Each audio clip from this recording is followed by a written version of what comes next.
Hello viewers, அது உங்கள் விவேக். திரைவிமர்சனத்தில் நாம் பார்க்கும் திரைப்படம் மிஸ்டர் எக்ஸ். இத்திரைப்படத்தில் சொல்லப்பட்டிருக்கக்கூடிய கதை, உலகத்தில் அணுகுண்டு என்பது ஒரு மிகவும் சக்தி வாய்ந்த ஒரு ஆயுதம். இந்த ஆயுதத்தை வெடிக்க செய்தால் புல் பூண்டு மட்டுமல்ல, நோய் மற்றும் காயங்கள் என அனைத்துமே ஏற்படும். இதை தடுப்பதற்கு பல ஆண்டுகள் ஆகும்.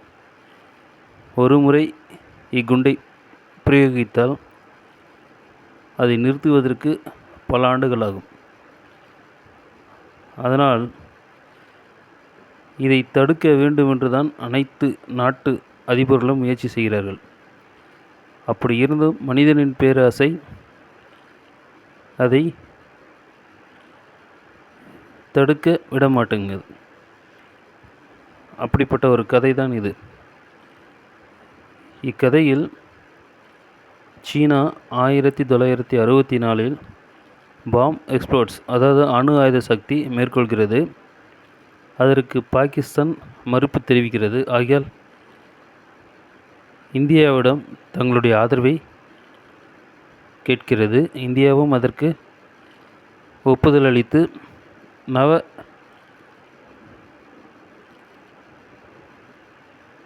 தேவி மலையில் இப்பரிசோதனையை நடத்த அனுமதி தருகிறது. மத்திய அரசாங்கம் கொடுத்த அனுமதியின்படி இவர்கள்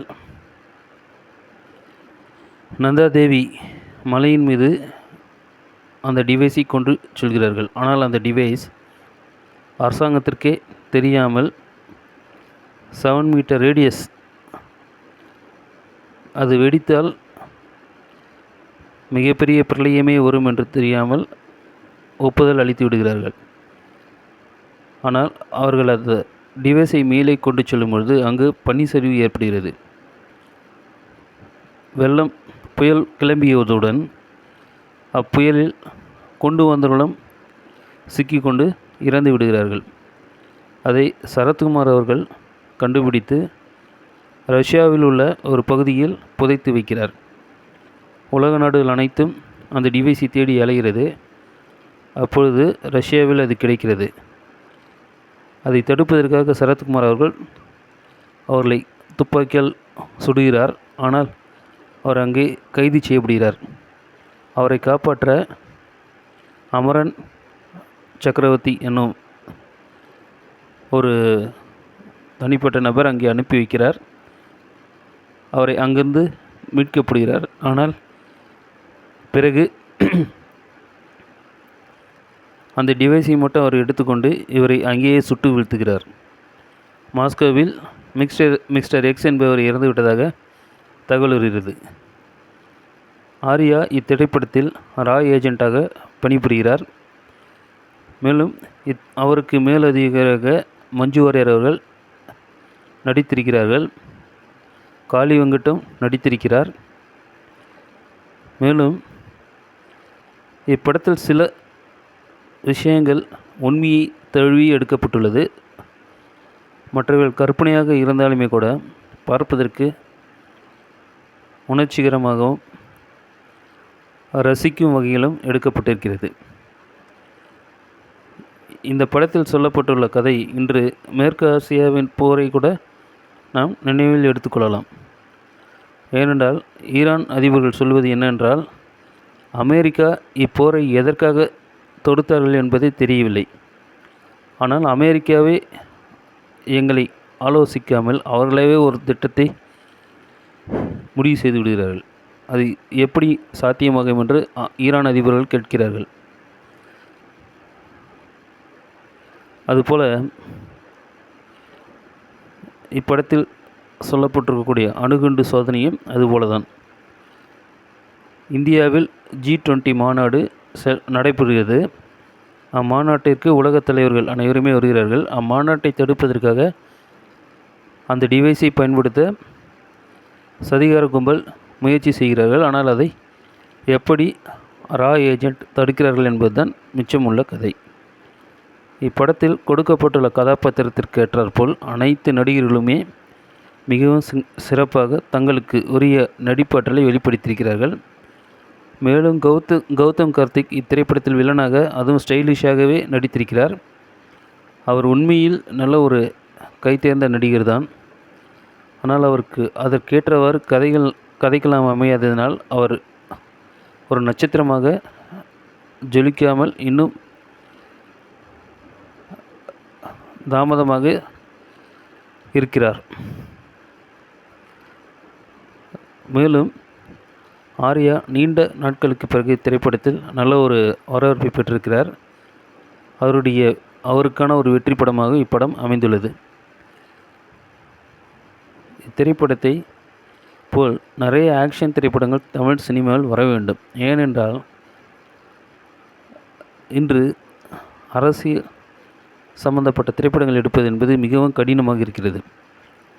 ஒரு சினிமா என்றாலே அதில் ஆக்ஷன் ஸ்டோரிஸ் தான் காலத்திற்கும் எவர்ஷைனாக நிற்கும். ஏனென்றால் அதுதான் சிறு குழந்தைகளிலிருந்து பெரியகள் வரை விரும்பும் கதையாக மாறும். இன்னும் சொல்லப்போனால் சமூக அக்கறையுள்ள படங்களை எடுக்க சொன்னால் ஜாதி பிரிவினையை பற்றி சொல்லக்கூடிய படங்கள் தான் அதிகமாக இன்று வருகிறது. ஆர்.கே. செல்லுமணி அவர்கள் இயக்கிய திரைப்படங்கள் எல்லாம் அனைத்துமே சமூக அக்கறையுள்ள திரைப்படங்கள் தான். அவர் ஒரு படத்தில் கூட ஜாதியை பற்றியோ மதத்தை பற்றியோ சொல்லியிருக்க மாட்டார். நம்முடைய விஜயகாந்த் ஐயா மிகவும் விரும்பி நடித்த ஒரு இயக்குனர் என்றால் ஆர்.கே. செல்லுமணி ஐயாவாக தான் இருக்கும். அதன் பிறகு ஆபாவாணன். இவர்கள் இருவருமே அவருக்கு பிடித்த நடிகர்கள், இயக்குனர்கள். அதுபோல் எஸ்.ஏ. சந்திரசேகர் சார், அவர்தான் விஜயகாந்த் ஐயாவிற்கு சட்டம் ஒரு இருட்டரை திரைப்படம் மூலம் அதிரடி ஆக்ஷன் கதாநாயகனான விஜயகாந்தை நிரூபித்து காட்டினார். இவர்களெல்லாம் தான் விஜயகாந்த் ஐயா உருவாவதற்கு காரணம். காதல் திரைப்படங்களை விட விஜயகாந்த் ஐயாவிற்கு அதிரடி ஆக்ஷன் திரைப்படங்கள் தான் நிறைய பலம் கொடுத்திருக்கிறது.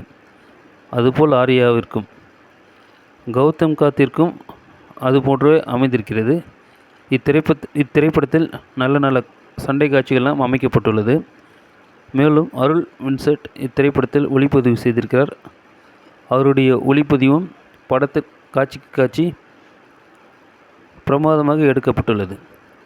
எடிட்டிங்கும் நன்றாக இருக்கிறது. ஒவ்வொரு காட்சியும் நேர்த்தியாக எடிட்டிங் செய்யப்பட்டுள்ளது. ஆகையால் இத்திரைப்படத்திற்கு என்னுடைய மதிப்பெண் 10ற்கு 6 தருகிறேன். மேலும் சமூக அக்கறை உள்ள திரைப்படங்கள் என்றால் அரசியலினால் பொதுமக்கள் படும் அவதியை எடுத்து காட்டினால் நன்றாக இருக்கும். ஜாதி பிரிவினையும் மத பிரிவினையும் எடுத்தால் நன்றாக இருக்காது. ஏனென்றால் காலம் மாறிவிட்டது. காலத்திற்கேற்றாற்போல் கதைகளை அமைக்க வேண்டும். அப்போதுதான் பார்ப்பதற்கு சுவாரஸ்யம் இருக்கும். சமூக அக்கறை உள்ள படங்கள் எடுக்க சொன்னால் ஜாதி பிரிவினை பற்றிய படங்களை தான் அதிகமாக எடுக்கிறார்கள்.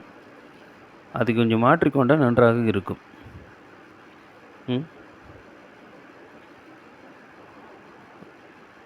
ஓகே, இது போன்ற திரைப்படங்கள் மேலும் கொண்டு வர நான் வாழ்த்து தெரிவிக்கிறேன். இப்படிக்கு உங்கள் விவேக்.